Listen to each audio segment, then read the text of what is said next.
Speaking from experience, when I lost someone, I felt sadness, anger, and guilt. And I've spoken to a lot of monks where when I told them how I felt, they always say that you should try and avoid those feelings because that could affect their afterlife or where they are now. So in your personal opinion, what do you think? Do you think the emotions that people feel through grief as of now, would that affect where the loved one is now?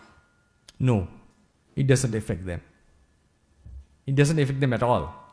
It's not going to increase their happiness, or it's not going to decrease their... So Buddha never recommended that, grief. It's not going to decrease or increase anything. It's just going to harm yourself, that's all. They are not going to accumulate any bad karma because of our grief, no. According to Buddhism, if I do a good merit and if he rejoices on it, yes, that will increase his happiness. If he rejoices on a bad act that I have done, I've sacrificed something and says, please rejoice on that, he is accumulating a bad karma. But grief is something different. If he really loves you, maybe he'll be sad for your grief, or sometimes he may be happy, okay, at least she's grieving for me. Right? But anyway, it's not going to change the course of life. That's why Buddha said, Nahi runnang va soko a yachanya paridevana natang nyati na matthaya evan tittanti nyatayo. Nahi runnang, crying, soko, sorrow, paridevana, lamentation. Nahi runnang va soko va yachanya paridevana natang nyati na matthaya, that is not for the benefit of the dead relatives. Evan tittanti nyatayo, they will stay as they are. It's not going to affect positively or negatively. So what matters here is how do we recover? They have already attained a life. If they are in a suffering state, nyati dhamma, we have to do merits and share it with them. So then they can have something. So now when you see this very objectively, what we are supposed to do is to do merits and share with them if we are not sure that they are born. If they are born in a human realm, even the merits that we do will not be out of benefit for them. Then someone asked the question, what happens to that merit?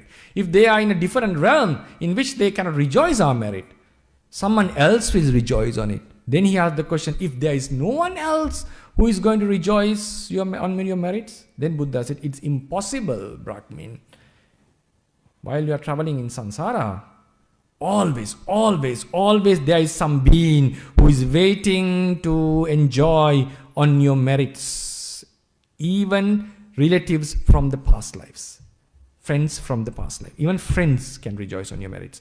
So therefore, so what I would say is, if the grief is very difficult, do not suppress it. My advice is do not suppress it. You can have a wise contemplation. Sometimes the sorrow is too strong. The suppression cannot be done. So what as a monk, I recommend is, go for Dhamma. Learn the Dhamma. Discuss the Dhamma. The mind will drag you down. That's the nature. It can happen to us even. Time will heal many things because it's a natural nature of human psychology that we are in a neutral state most of the time. High intense emotions, negative or positive, cannot last for very, very long time. Right? We are in a very natural state most of the time. So it will automatically come to that state. Give yourself time. So if you contemplate Dhamma and do good things, that transformation will be quicker. So don't force it. So if someone is crying due to a deceased one, personally, I would not stop the person. Let the person cry. But then I will still give him that advice because next time he or she will be able to control the emotions.